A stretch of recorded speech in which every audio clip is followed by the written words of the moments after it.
হাতির পাড়ায় দাঁড়িয়ে আমি নির্বাচনের জন্য বক্তব্য রাখব আর ভোট চাইব,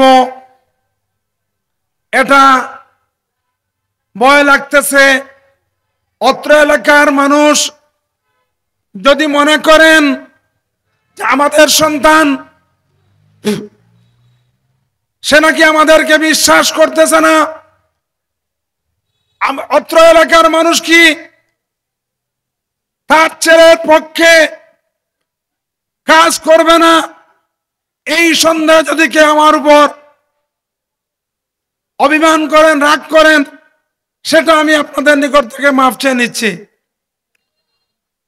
আমি এই গোয়েনঘাট স্কুলের 5 বছরের ছাত্র। এখান থেকে এসে এখানে আতন ভাই লুতন ভাইয়ের দোকান, এখানে বসতাম। মেঘ পানি রৌদ্র বৃষ্টি সর্বাবস্থা এখান থেকে এখানে উঠে এই রাস্তায় স্কুলে যেতাম। এই মসজিদে প্রায় দিনই আসরের নামাজ পড়তাম যাওয়ার বেলা।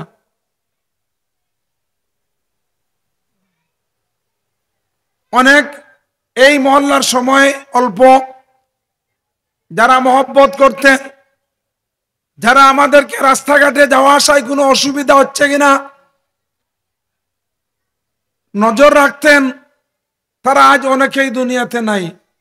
আল্লাহ তাদেরকে কবরকে আল্লাহ জান্নাতের উঁচা মকান, জান্নাতের দারুল জান্নাতের এই একবারে কবরকে আল্লাহ জান্নাতের বাগান করে দেখ।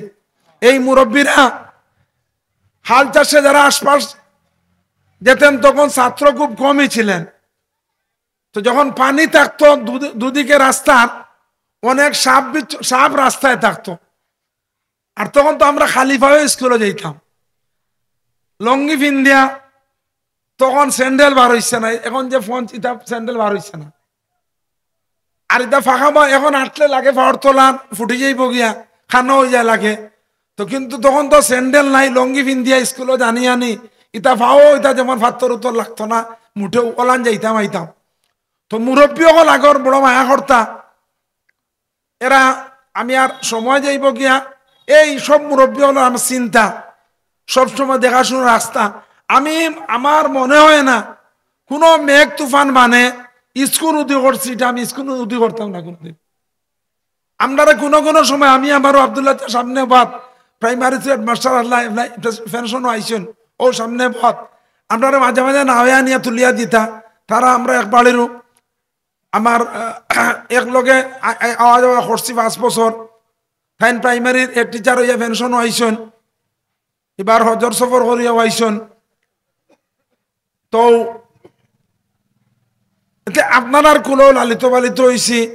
এই এলাকার মুরব্বীরা যারা গেছেন কি, যারার সাথে নৌজওয়ান যাদের সাথে পরিচয় নেই, কিন্তু আমি তো আপনাদের ঘরের সন্তান। আমি নির্বাচনও বাংলাদেশ জমিয়ত উলামা ইসলাম পক্ষ থেকে আমার প্রার্থী মনোনীত করা হয়েছে। আমাদের আগে 2 উপজেলা ছিল, এখন 3 উপজেলা, গোয়েনঘাট, জৈন্তাপুর আর কোম্পানিগঞ্জ। এই 3 উপজেলার আগে বলেছেন আমাদের সভাপতি সাহেব, সব আমাকে নির্বাচনে বাধ্য করছেন যে নির্বাচন করতে হবে। আমি প্রথমে রাজি ছিলাম না, পরে দেখলাম সারা উলামায়ে কেরাম, আমরা ঢাকার সব উলামায়ে কেরাম, সিলেটের সব উলামায়ে কেরাম বলতেছেন। আর জমিয়ত তো একটা দ্বীনি ইসলামী রাজনৈতিক সংগঠন, সুতরাং যদি আমি রাজি না হই আর জমিয়তের কোনো ক্ষতি হয়, তাহলে তার জন্য তো আল্লাহর কাছে আমার জবাব দেওয়া লাগবে। এখানে পয়লা 1996 যখন আমার প্রার্থী করা হয়, তখন আমি এই মিটিংও আসলাম না, আমি জানিও না।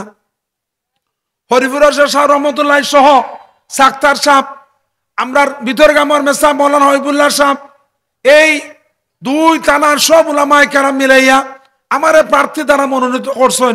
রাজ সাক্তার সাহেব বাড়িতে গেছেন, বাসাত গেছেন শিবগঞ্জ, আমার গিয়া আমারে পাইছেন না। কইয়া আইসন যে আমার ওয়াইফরে কইয়া আইসন যে ঠান্ডে আইলে কইবা খাতির খান সাহেবের বাসাত যেটা দরকার আছে। হিনো গিয়া বললাম যে আমারে তারা মনোনীত করছেন জমিয়তে নির্বাচন করবার লাগে খেজুর গাছ প্রতীক দিয়া। আমি পরে বাদরদিন শেখ সাহেব রহমত হরিপুর আইলাম, যে তাই তো আপনার সব মুরব্বী উলামায়ে কেরামের মুরব্বী, আর তাই তো এলাকারও মুরব্বী সবর মুরব্বী আসলা আইলাম যে হাসানাই গতকাল বলে আপনারা প্রার্থী বানাইছেন। তখন তাই কইলা ওই আমরা তো প্রার্থী নিয়োগ করছি, নির্বাচন করা লাগবো। তো একটা কথা আইতে পারে আপনারা কইতেন বারবার নির্বাচন আয়, আমার পয়লা প্রার্থী আমি আসলাম না। ওলামায় কেন নজর করছেন, আমারে প্রার্থী করছেন। আর শেখ সাহেবের মধ্যে যারা দেখছেন এরা তো দেখছেন, আমরা আল্লাহ তৌফিক দিছে কিছুদিন লগে চলাফেরা করছি। আমি তার ইন্তেকালের পরে বিভিন্ন সুখসভাত হইতাম যে শেখ সাহেবের মধ্যে না দেখা হইতো যদি, তে প্রকৃত আলিম দেখা বাকি থাক নয়। মনে করতাম ওলামা কেরাম হয়তো গুসা করবা, অত কঠিন কথা, কিন্তু না খেয়েও কোনোদিন গুসা করছেন না। শেখ সাহেবের মধ্যে যারা চলাফেরা করছেন, আমার কোম্পানি গুঞ্জি হুজুর আসেন, বড় বড় যারা মুরব্বীকল আসেন এখানো, তাই একেবারে অত্যন্ত দিনের উপরে মজবুত মানুষ, এটা বিরল বিরল। নির্বাচনের সভাত আর গান্ধী যাইরাম এক নাওর সইয়ের ভিতরে বইয়া তান খাদিম লগে আর গান্ধী বাজার ঘাটে লামছি। তো তান খাদিম যে লগে ছাত্র হে স্যান্ডেল দিছে বাউফাওয়ার খান আগে ফিনবা লাগে, আমি সামনে খান্দাত উঠিয়া কইরারে বলত এবার স্যান্ডেল ফিন্দা আইকলেন আনি। তো এ ডরাইয়া লগে লগে ডাইন ফাওয়ার খান দিছে, তো ফিনছেন। যার জীবনে কোনো সুন্নতের খেলাফ নাই, যার জীবনে মোস্তাবের উর্ধে থাকতেন, সেই শেখ হরিফুর রহমতুল্লাহ আলাইহি আমাদের এই গোয়াইনঘাটের এই আগে তো গোয়াইনঘাট উপজেলার ভিতরে আসলা, যখন উপজেলা পরিষদ হইল, আমি আমার ভাই মকবুল ভাই আমার ফুরগর ভাই আমরা মিলে বলে আপনি নির্বাচনের খাড়া উকা আমরা গোয়াইনঘাট উপজেলার বলে আমারে খাড়া হইলে ভোট দিলে ফাঁস করলে আমি এসে গীতা করবো, ইটা অনেক লুটফাট হইব, ইটা আমার বিরুদ্ধে যাইব গিয়া আমারে বাধ্য হইতে আমি খাড়া হইতাম না। যাই হোক, আমার এখন আবার মনোনীত করছেন, আমি আবার নির্বাচনে প্রার্থী হয়েছি, আমার করা হয়েছে, আমি আপনার সামনে আইছি। আমরা অবহেলিত, আমাদের এলাকা অবহেলিত, আমাদের কত ফিসে আছি। যদি একটু অন্য ডিস্ট্রিক্টে যাইন দেখবা আমরা কত ফিসে ফিসে মানে আমরা যেমন অন্ধকার, যেমন আমরার কোনো অভিভাবক নাই, আমরার কোনো গার্জিয়ান নাই, ওলা অবস্থাতে আমরা বসবাস করি। আর আমরা মল্লে ফিরিয়া দেখবার নাই, এই অবস্থাতে আমরা আছি। এটা একটু বারইয়া গেলে, অন্যান্য ডিস্ট্রিক্টে গেলে, অন্যান্য এলাকাত গেলে এটা বুঝতে পারবা। আমরা এমপি সকল আগে নির্বাচিত করছি, আমরা সাধারণ মানুষ তো দূরের কথা, নেতৃবৃন্দ লাগাল পাইতে হইলে বহুত দিন চক্কর দিয়া ব্যর্থ হয়েছেন, লাগাল পাইছেন না। এটাই আমাদের ভাগ্যে ছিল। এখন আমারে প্রার্থী মনোনীত করা হয়েছে, আমি আপনারা দুয়ারে আইছি, আমার গরু আইছি, বাড়িতে আইছি, আপনারা নির্বাচন ওখান চালাইয়া দিতা, আপনারা রাজি আসেন। সোজা একটা কথা আমি চাইলাম, সবে ফিস লাগাইয়া আলহামদুলিল্লাহ সুম্মা আলহামদুলিল্লাহ। আমি কিতা করবো, আপনারা যদি এই নির্বাচনটা যদি আপনারা নির্বাচন মনে না করেন, দেখো একটা কথা সংক্ষেপে কই, জাতীয় পার্টির এরশাদ হুসাইন মোহাম্মদ এরশাদ যতদিন 9 বছর দেশ শাসন করছেন, এর ইন্তেকালের পরেও এই রংপুরের বিভাগের কোনো আসন কোনো প্রার্থী বিজয় হইতে পারছেন না। রংপুরের প্রতি আসনে লাঙ্গল বিজয় লাভ করতো তার এলাকার সন্তান, তারা আর কোনো প্রার্থীর আর ভোট দিচ্ছে না। আপনারা আজও খবর লৌকা। ঠিক তদ্রুপ আমাদের বিএনপির জিয়াউর রহমান সাহেব বগুড়া বাড়ি, আপনারা খবর লৌকা। আমাদের বেগম খালেদা জিয়া 5 আসনও খাড়া হইলে 500 আসনও ফাঁস করেন, কোনোদিন ফেল করছেন নি? কোনো আসনও কোনোদিন ফেল করছেন? এখানে বগুড়াত বাড়ি আমরা এলাকা কিন্তু আওয়ামী লীগ নাই, নিন বিএনপি নাই, বিএনপি তো আছে, জাতীয় পার্টি নাই, অন্য দল নাই, সব দল আছে, কিন্তু বগুড়ার সব মানুষের তার বিএনপির। ঠিক তদ্রুপ গোপালগঞ্জে শেখ হাসিনার বাড়ি, তারা 5 আসনে সর্বোচ্চ খাড়া হওয়া যেত আগে, 5 আসনে খাড়া হলে 500 আসনও 5 একজন। তারা এইটা তখন আর এই প্রশ্ন থাকে না যে আমরা অন্য দল আছি।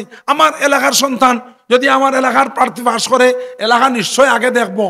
আমি আপনার সন্তান এই ইউনিয়নের, আমি কি আপনাদেরকে দল মত উঠতে উঠে আপনারা মায়া করতে পারেন না? অবশ্যই ইনশাল্লাহ আমি আশা রাখবো এই মায়া করবা। আমি ইনশাল্লাহ প্রত্যাশা করি আপনারা আমারে ফালাইতেন, আমি আল্লাহর ইয়াকিন রাখি আপনারা ফালাইতেন আমারে না। আমি ইনশাল্লাহ আপনাদের কোনো ক্ষতি করতাম নাই, এখানে হইয়া গেলাম ইনশাল্লাহ। কোন ধরনের কারোর কোনো ক্ষতি ইনশাল্লাহ করতাম না। আর যদি আল্লাহর হুকুম হয় নির্বাচিত হই, আউটা ওয়াদা দিয়ে দিলাম আপনার কোনো হক এক পয়সা আমি আত্মসাৎ করতাম না। আজকে আপনারা হইয়া গেলাম। এই সরকারের কোন সম্পদ, আপনাদের কোন সম্পদ, কোন চাঁদা, কোন রিলিফ, কোন রাস্তাঘাট, যত অনুদান ইনশাল্লাহ এক পয়সার কোনো হেরফের করতাম না। আপনারা ওয়াদা দিয়ে গেলাম। আপনারা এখানে আপনার এই মুরব্বী হলর গুলো বড় হয়েছি, এই এলাকাত বড় হয়েছি, এখানেই মরতে হইব। আমি মরি, এই আত্মীয়র মানুষ আমার ইনশাল্লাহ যদি এখানে মরি জনজাত যাইবা, এখানে আমার বিশ্বাস আছে ইনশাল্লাহ। এই ইউনিয়নের মানুষ ইনশাল্লাহ যাইবা। আপনার কাছে আমার এটা দাবি, আমার অধিকার, আমার বিনীত অনুরোধ, আমার করজোড়ে অনুরোধ, আপনারা সন্তান ফালাই দেন। আমার কি তো হতো আল্লাহ মাফ করুক, যদি আমি নির্বাচিত পরাজিত হই, তাইলে এই এলাকায় আপনারাও আমার এই দুঃখ আর আমি সহ্য করতাম পারতাম না। আর এলাকার লাগি হয়তো আমার নির্বাচিত হইলে ইনশাল্লাহ এই গোয়েনঘাটের আজ হাসপাতালের গন্ধ হাসপাতালে ঢুকাইল যায় না, কমিউনিটি ক্লিনিকগুলোর ডাক্তার নাই, সব ঔষধ বেশিয়া খাইলেন তারা হসপিটালও। রাস্তাঘাট তো আর সমস্যা আছে, স্কুলের টিচার নাই, পরিকল্পিতভাবে স্কুলের টিচার শূন্য রাখা হয়। প্রত্যেক স্কুলের টিচার নাই, যাতে এই এলাকার লোক শিক্ষা দীক্ষা যাতে উন্নত হইতো না পারে। অন্য এলাকার যে ম্যাজিস্ট্রেট আছে, জজ আছে, বড় বড় প্রফেসর হল আছে, বিভিন্ন পদস্থ কর্মকর্তা আছে, পুরা গোয়ানঘাট উপজেলা, পুরা জয়ন্ত উপজেলা, পুরা কোম্পানি হাতে গোনা কজন পাইবা। আমরা গোয়ানঘাট তো নাই বললেই চলে। কেন? প্রত্যেকটা স্কুলের শিক্ষক স্বল্পতা, একবারে পরিকল্পিতভাবে রাখা হয়। কোনো সাবজেক্টের যদি শিক্ষক না থাকে, যারা লেখাপড়া জান না, এই সাবজেক্টের ভালো রেজাল্ট এই ছাত্র করতে পারবো? মুঠেও না। সুতরাং এসব এই যে পরিকল্পিত দুর্নীতি, এরা আপনার ইনশাল্লাহ আমার সাধ্য মতো যত আনার সব অফিস আদালতের দুর্নীতি, আমার এলাকার মানুষের শান্তির লাগায় আমার সাধ্য মতো ইনশাল্লাহ এগুলো দূরীভূত করবো। আর যেটা পারবো না আপনারা সবে লইয়া গিয়ে এগুলো নিষ্পত্তি করবো ইনশাল্লাহ। কোন লুটফাট, কোন অন্যায় এই এলাকাতে না হয়, আন্দোলন করিয়া গেলে ইনশাল্লাহ দাঁড়াইয়া দেওয়া হইবে ইনশাল্লাহ। আমি আপনার কাছে বিনীত অনুরোধ করি, আর আজানোর সময় গেছে কি, আমি হয়তো বা আবার এই পয়েন্টও আবার কোনো পথসভা কোনো সভায় হয়তো ইনশাল্লাহ আইমো, হয়তো বা নাই আইতাম পারে। কিন্তু আজ থাকিয়া আল্লাহকে বাঁচতে আপনার হাতে এই জমিয়তে ওলামা ইসলামের খেজুর গাছ প্রতীক এর এই নির্বাচন আপনারা সমঝাই না, আমার পায়ে চাইবে না। আমি একটা অপদার্থ মানুষ, যোগ্যতা নাই, আমি এটা লায়ক নাই, কিন্তু এই প্রতীক আল্লাহ নবী সাল্লাল্লাহু আলাইহি সাল্লাম পছন্দের প্রতীক। আমাদের পতাকা বদর যুদ্ধের পতাকা, আমাদের পতাকা উহুদ যুদ্ধের পতাকা, আমাদের পতাকা নবী মুহাম্মদুর রাসূলুল্লাহ সাল্লাল্লাহু আলাইহি সাল্লামের পতাকা। সুতরাং সেই পতাকা নিয়ে এসেছি, সেই প্রতীক নিয়ে এসেছি। আপনারা আশা করি আল্লাহ নবীর পতাকার বেইজ্জত আমার জন্য যাতে না হয়, এর জন্য আপনারাই প্রথমেই আপনারা একটা সম্মান উঁচু করবেন। আপনারা মা বোনদেরকে আমার সালাম বলবেন, সবাইকে বলবেন। আগামী জাতীয় শেখ সাহেব রহমতুল্লাহ আমার কইলাম বক্তব্য কইছেন যে আমার আহলিয়া, আমার স্ত্রী, আমার মেয়ে, আমার ছেলের বউ কোনোদিন কোনো নির্বাচনও ভোট দিচ্ছেন না, আমার মায়ও দিচ্ছেন না। কিন্তু উকিল সাহেবের নির্বাচনও আমার বউ, আমার মা, আমার সব ফ্যামিলির মহিলা সদস্যকে ভোট দিচ্ছেন। এটা তাই নির্বাচনের বাদে কইছেন, এর আগে কইছেন কোনোদিন দিচ্ছেন না। নির্বাচনটা জিহাদ এখন। সুতরাং আপনাদেরকে অনুরোধ করবো, যারা এখানে উপস্থিত হন সবার মা বোন, আত্মীয় স্বজন, মহিলা সবাইরে লইয়া গিয়া আপনারা সেন্টারে ভোট দিতা। আর আল্লাহ যদি বিজয়ী করে তাহলে আমি ইনশাল্লাহ আজ জেলা আপনার দরবার আছি, ও রাস্তাতো আছি, অনৌ থাকমু। আর লাগাল পাইতে গেলে আর তো কোনো বা যাওয়া লাগতো না। আর এসব যে সমস্ত প্রয়োজন আছে উন্নয়ন, আপনার সাথে পরামর্শ করিয়া জনজান করা লাগে আপনার লইয়াও করমু। আর আমি আমার বক্তব্য দীর্ঘায়িত করতে চাই না। আজ দোকানে যারা ব্যবসায় ব্যাঘাত হইছে, আমি আপনাদের কাছে ক্ষমা চাই। যারা উপস্থিত অনেক সময় আপনারা আসর থেকে পর্যন্ত এই সবাই উপস্থিত থেকে আপনারা সবাইকে সফল ও সার্থক করেছেন, এই জন্য আপনাদেরকে ধন্যবাদ, মোবারকবাদ জানাই। আপনাদের সবার সুস্বাস্থ্য কামনা করি। আপনারা সবাই একতাবদ্ধ হয়ে জমিয়তের বিজয় নিশান নিজ হাতে উড়াবেন, এই আশা ব্যক্ত করে আমি আমার বক্তব্য শেষ করলাম।